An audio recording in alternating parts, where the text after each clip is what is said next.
A week ago, the Counter-Strike developers announced that the third premiere season ends on January 19th. As usual, the season change took several days, and yesterday they finally released the promised update. Honestly speaking, I'm not very happy with what was added, but since the last update I've been slowly digging through all the files and found a few things that hint at something more in the future. Nevertheless, let's start from the beginning. Train has been removed from the competitive map pool, and all upcoming tournaments will already be played on Anubis. Personally, I was a bit surprised that they added an already quite complex map to the active pool without testing and balancing all the new changes, and there are quite a few of them, some of which seriously changed the timings and gameplay flow on the map. Among the most significant ones is a hole in the middle that replaces the water drop. Thanks to this, you can quickly throw a support grenade or boost a teammate after a smoke into the E-box. In addition, they also mirrored the doors in the middle, which allows you to pick the angles more effectively. In the connector, they cracked a hole for utility lineups, which in general should be useful to both teams. And on the plant, they moved a crate that now prevents checking 2 exits at once. If you follow my Twitter, you're likely already aware that, as an annual tradition, I posted 6 emojis hinting at community maps. Usually, developers add something interesting alongside map rotation. Once it was weekly missions, previous time it was keychains with stickers, and given the long silence in full-fledged updates, this time I expected something more interesting than just 2 skin collections. One is black and white and the other is colorful. Honestly, nothing interesting, skins are just skins. Something similar to what we regularly saw in old operations, but you can exchange them on Skins Monkey. Use code GABEN and get up to a $5 bonus. Select a few of your current skins, pick a new one in the same price range and exchange your old and ugly CSGO items to something new and shiny from Counter-Strike 2.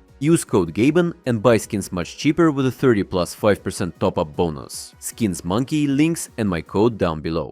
Let's go back to the community maps. There is Sanctum for the Wingman mode. I associated it with something mysterious, so I chose a crystal ball, although it would be better to choose a volcano since its eruption is literally one of the key features of the design. The second emoji speaks for itself. It's a hostage map at a ski resort, which is already unusual since it's one of 3 5 versus 5 maps when usually there are only 2. And I'm sincerely upset that it replaced Agency instead of adding a 4th hostage map. The third emoji, a castle, refers to a defensive fortress in Gibraltar, which is the first bomb defusal map on the list. Next, Chains, or rather Warden with a prison and also 5 versus 5 plants. Next, a Trident or Poseidon, a rather simple and angular map for Wingman. And the last question mark is a speculation which we'll talk about a bit later. Obviously, people were a bit upset as most expected to see cash, especially after Valve's hints on Twitter, when they replaced the 0 in the number 2026 with a radiation sign and then quickly updated the tweet. However, as I have mentioned many times before, Valve is remaking the map from scratch instead of using Fampone's version. This is likely due to poor optimization, but it's entirely possible Valve simply has a higher quality bar, as this is one of the most popular maps in history and they need to make everything so that it stays relevant for another 10 years. Rumor has it that only now they've started approaching third-party studios for art, textures and models. Plus, the official Twitter account replied that the map is still being cooked, so my best forecast is either the next rotation or even the end of the year. The second rumor is a return to the Mirage Remake, and they already experimented once with a map overhaul back at the transition to the new engine. But as far as we know, it ended at the stage of an early visual test of the TV room, so I wouldn't count on it for now, but it's still good to hear something like that. However, we know for sure that they have been working on a Cobblestone remake for at least 4 years now. We learned about its existence during our espionage on the developers even before the release of Counter-Strike 2, when some dev accounts were in-game on the map called DE Cobble S2. People who visited Valve's office a year ago said that even then the remake looked ready, and it's not very clear why the developers are stalling its release so much. My bet was that if they added a 6th map as well, it would be Cobblestone in a winter style. Its snow textures have appeared in the files many times, and it's strange because if the next remake is cached, then what happened to this map? Especially considering that in this update new mentions of textures and materials appeared. The situation with the remake of another map is a bit questionable, but still worth mentioning. At the time when the Genesis terminal was introduced, they also added several models to the game that are placed on a desktop in the preview map. Some of them are located in folders for the fan favorite map Safehouse. I thought it might just be a reuse of old models, but as one mapmaker noted, these are absolutely new and never existed before in previous games. It's obvious to expect that Valve is preparing new maps for casual modes, so Safehouse could be one of them, especially considering that the Safehouse collection was removed from the active drop. Besides that, the developers didn't ignore the economy, and this time the MP5SD and MP7 got a slight damage boost, reduced recoil, and along with the Bison, the cost was lowered by 100. It'll be interesting to see how this affects tournaments, as I haven't seen the MP5 in action for a very long time. In response to constant complaints, they finally took a decent approach to fix bunny hop. Previously, they released some band-aid patches and restricted console commands, but this time it really sounds like a proper solution. The landing time moment is now calculated at the sub-tick level, whereas before, if you hit the interval between ticks, a second jump simply wouldn't register and the bunny hop sequence would break. Along with this, they also fixed weird bumps on surf maps, but I'm not a big expert in that area, so let me know in the comments if you noticed a difference. Another cool feature is the ability to activate tutorials for utility lineups in casual modes. So now practice can be a bit more interactive, which is especially useful for beginners than just running alone on boring offline maps. Also, the developers have been up to something strange with the anti-cheat and manual bans. This started back in October when a huge number of cheat features were nuked. Then in December there was a small rollback of false positive detections, and in one of the updates there was a string called VACnet longlog. Recently a wave of temporary cooldowns and VAC bans hit trader and farmer accounts, and yesterday devs started bombing absolutely everyone, including players with 4K elo and accounts with $100,000 inventories. Everything is so absurd that one of the creators of the map Alpine was banned in the match on his own map.